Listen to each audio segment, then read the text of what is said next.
ఓం సాయిరామ్. మన బాబాకి నమస్కారం చేసుకుంటూ ఈ వీడియో ఆరంభిస్తున్నాను. నీతో మాట్లాడటానికి, స్వయంగా నీతో మాట్లాడటానికే ఈ బాబా నేను వచ్చాను. కాస్త మనసు పెట్టి, కాస్త సమయం పెట్టి ఒక్క 2 నిమిషాలు ఈ బాబా మాట వింటావా తల్లి? నీ మనసులో బాధ తొలగి నీ కోరిక తీరుతుంది. ఇప్పుడు నీ మనసు భారంగా ఉంది కదా? నీ శ్వాసలో బాధ వినిపిస్తుంది కదా? నిన్ను నమ్మిన వారు నిన్ను మోసం చేశారని, నువ్వు ప్రేమించిన వారు దూరమయ్యారని, నీ జీవితం ఎందుకు ఇలా మారిందని నువ్వు చాలా బాధపడుతున్నావు. ఈ ప్రశ్నలన్నీ నన్ను అడుగుతున్నావు. అయితే విను బిడ్డ. నిజానికి ఈరోజు నీ సాయి నేను చెబుతున్నాను. నువ్వు అనుకుంటున్నావు నీ కష్టాలకు కారణం నేనేనని, ఆ భగవంతుడు నన్ను శిక్షిస్తున్నాడు అని.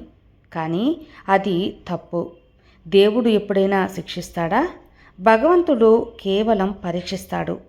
నీతో జరిగిన దుఃఖాలన్నీ అన్నీ కూడా ఈ సాయి లీలలే. కానీ బిడ్డ, ఇది నీ అపోహ. నీకు దుఃఖాలను ఇస్తాను అనేది అపోహ. నిన్ను మెరుగుపరచడానికి, నిన్ను ప్రశ్నించడానికి, నీలో ఉన్న తెరమని బయటకు తీయటానికి, నిన్ను పరీక్షించడానికి మాత్రమే చిన్న చిన్న అవరోధాలు అనేవి వస్తూ ఉంటాయి. అది నీ హృదయం తట్టుకోలేక బాధలు అని ఒక పేరు పెట్టుకున్నావు. నీ హృదయాన్ని కొట్టుకుంటూ నిలబెట్టే సత్యం ఒకటే. నీ జీవితాన్ని నడిపేది నీ నిర్ణయాలు, నీ పరిసరాలు, మనుషులు చేసే పనులు, ప్రపంచం నడిచే సహజ నియమాలు. దేవుడు ఎప్పుడు కూడా నీ బాధకు మూల కారణం కాదమ్మా. మనుషులు నిన్ను మోసం చేశారు, అది వారి స్వభావం, అది వారి లోపం. నువ్వు ప్రేమించిన వారు దూరమయ్యారు, అది కాలం యొక్క పరిస్థితులు. నిన్ను కోల్పోయిన వారు మరణించాడు, అది జీవన చక్రం తల్లి. ఏవి కూడా దేవుణ్ణి నిందించటానికి, భగవంతుణ్ణి ప్రశ్నించటానికి కారణాలు కావు. ఎవరినైనా కోల్పోవడం నీవు చేసిన తప్పు కానే కాదు. భగవంతుడు చేసిన అన్యాయం అంతకన్నా కాదు. అది ఈ ప్రపంచం నడిపించే విధానం. ఆ విధానం, ఆ నియమాలు నువ్వు తెలుసుకోవాలి అంతే. అది తెలుసుకున్న నీకు అన్నీ కూడా బోధపడతాయి. ఈ ప్రపంచం నడిపించే విధానం నీ మాటల వెనక ఎంత నొప్పిగా ఉందో ఈ బాబాకి తెలుస్తుంది. నీ నమ్మకాన్ని నాశనం చేసిన వాళ్ళు, నిన్ను తప్పుగా అర్థం చేసుకున్న వాళ్ళు, నీ ప్రేమను దుర్వినియోగం చేసుకున్నవారు, వారందరికీ గాయాలు నీ మనసు లోతుల్లో ఇంకా మండుతున్నాయి. అందుకే ఈరోజు నీ ఆత్మ నీకు చెప్పలేని మాటలను నీ సాయి తండ్రి నేను చెబుతాను. బిడ్డా, నీవు అనుకునేది ఒక్కటే, నా జీవితంలో ఇవన్నీ ఎందుకు జరుగుతున్నాయి అని. నేను ఎంత మంచివాడిని, ఎంత ప్రేమించేవాడిని, ఎంత నమ్మకంతో ఉన్నవాడిని, అయినా నన్ను ఎందుకు మోసం చేశారు అని, నేను ఎందుకు కోల్పోతూనే ఉన్నాను అని దేవుని పరీక్షలా, ఇది శిక్షలా అని నీ యొక్క భావన. కానీ వినుబిడ్డ, ఇవే ఈ సాయి లీలలో. నీ కన్నీళ్లను నేను రాసి పెట్టలేదు, నీ ఒంటరితనాన్ని ఈ బాబా శాసించలేదు. మనుషులు చేసే నిర్ణయాలు జీవితంలో వచ్చే సహజ మార్పులు అని తెలుసుకో. అవి వచ్చినప్పుడు అవి నీ హృదయాన్ని తాకుతాయి, గాయపరుస్తాయి. అది దేవుడి కోపం కాదు, మనుషుల స్వభావం అని తెలుసుకో. కాలం యొక్క ధర్మం అని గ్రహించు.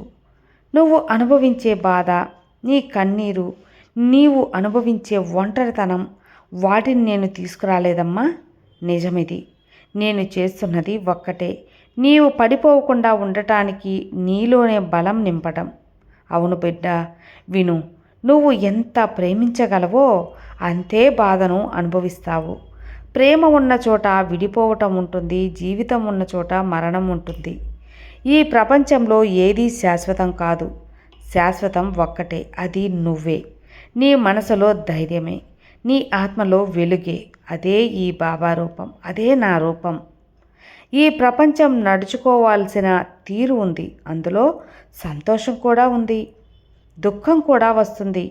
చలికాలం, వేసవికాలం, వర్షాకాలం ఎలా అయితే మారుతుందో జీవితంలోని దశలు కూడా మారుతాయి. దేవుడు అన్నీ నియంత్రిస్తాడనే భావన ఒక భయం నుంచి పుట్టింది. కానీ నేను నీకు నియంత్రణ ఇవ్వలేదు, నీకు బలం ఇచ్చాను. నన్ను బాహ్యలోకానికి వెతకకు బిడ్డ. నా ఆలయంలో, నా యొక్క గుడిలో నీ హృదయంలో ఉంది. నా గుడి అనేది నీ హృదయంలో ఉందమ్మా. నీ లోపలే నేనుంటాను. నీ నెమ్మదైన నీ శ్వాసలో, నీ నిశ్శబ్దమైన బాధలో, నీ ధైర్యంలో, నీ ముందడుగు వేయాలన్న సంకల్పంలో ఈ సాయి తండ్రి ఉంటాను. ఈరోజు ఒక్క మాట గుర్తుపెట్టుకో, నీ సమస్యలకు నేను కారణం కాదు, భగవంతుడు కారణం కాదు అన్న మాట నువ్వు నిర్ధారించుకోవాలి, నమ్మాలి. కానీ వాటిని ఎదుర్కొనే శక్తి మాత్రం నేనే ఇస్తాను. నీ బాధలను తీసుకెళ్ళి చెయ్యిని, అలాగే అది నేను అందించే ధైర్యం. నీ భవిష్యత్తును నిర్మించే శక్తి నీ నిర్ణయాల్లో ఉంది. మనుషులు మోసం చేసినా, ప్రేమించిన వారు దూరమైనా నీ జీవితం ముగిసిపోలేదు, నీ ప్రయాణం ఆగిపోలేదు. అందుకే ఈ అపోహ నుండి నువ్వు బయటికి రా. భగవంతుడు బాధ ఇస్తాడనే భయం నుండి బయటికి రా. నేను నీ శత్రువుని కాదు బిడ్డ, భక్త. నీ నీడని, నీ శ్వాసని, నీ బలాన్ని, నీలోని వెలుగుని. నేను ఉన్నాను అని నువ్వు నమ్మితే చాలు. ఎప్పటి వరకు నువ్వు గతం యొక్క గాయాలను దేవుడు చేసిన శిక్షగా భావిస్తూ బతుకుతుంటావో, ఎప్పటి వరకు నీ ఒంటరితనాన్ని దైవ పరీక్షగా భావిస్తావో, ఎప్పటి వరకు నువ్వు చేసిన తప్పుని నీ భాగ్యమని నమ్ముకుంటావో, అవి నీ జీవితాన్ని చిన్నవిగా చేసేస్తాయి. బిడ్డ, ఈరోజు వాటిని వదిలేసి. గతం నిన్ను గాయపెట్టింది, కానీ అది నిన్ను నిర్విర్వం చేయలేదు. నీ భవిష్యత్తుని ఇంకా మలచాలనే ఒక ఉద్దేశమే. గతం నిన్ను గాయపరిచింది, కానీ అప్పుడు ఆ గాయాలు నీ వెలుగుని తిరిగి వెలిగించుకో. నీ భవిష్యత్తు నీ చేతుల్లో ఉందని గ్రహించు. ఈ ప్రపంచం నిన్ను ఎన్నిసార్లు కూల్చినా, నిన్ను ఎన్ని లేపే శక్తి నేను కాదు, నువ్వేం తెలుసుకో. నేను ఉన్నది ఒకే చోట. నువ్వు గుర్తించడంలో ఉంది, నమ్మడంలో ఉంది. ఇప్పటి నుంచి నువ్వు నిన్ను నమ్మడం మొదలుపెట్టు. అప్పుడు నీ గాయాలు మానిపోతాయి. నీ మనసులో ఉన్న గాయం మారిపోతుంది.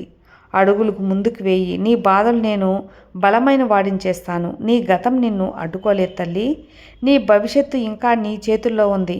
ఈరోజు నీవు అనవసరమైన అపోహలు విడిచి నీ నిజమైన బలం వైపు నడిస్తే అదే నిజమైన కానుక. అదే నాకు ఇచ్చే గొప్ప నైవేద్యం. నీ బాబా మీద పెట్టుకున్న అసలైన భక్తి. నీ ప్రయాణంలో నేను నీతో ఉన్నాను.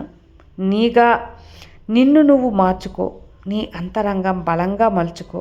ప్రపంచం మారకపోయినా నువ్వు మారితే చాలు. నీ జీవితం నీ చేతుల్లో తీసుకో. ప్రపంచం ఎలా ఉన్నదనేది ముఖ్యం కాదు, నువ్వు ఎలా ఉన్నావు అనేది ముఖ్యం. నువ్వు ఎలా తయారవుతున్నావు అనేది ముఖ్యం. అదే నిజమైన శక్తి.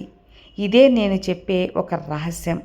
ఇదే నీలో నిండి ఉన్న అనుభూతిని మరింత శక్తివంతంగా మార్చే రహస్యం.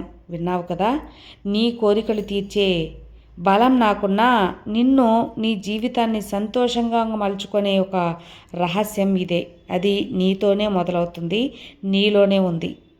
విన్నావు కదా? నీ బాబా చెప్పినట్టు విను, అంతా మంచిగా ఉంటుంది. విన్నారు కదండి ఈరోజు బాబా సందేశం.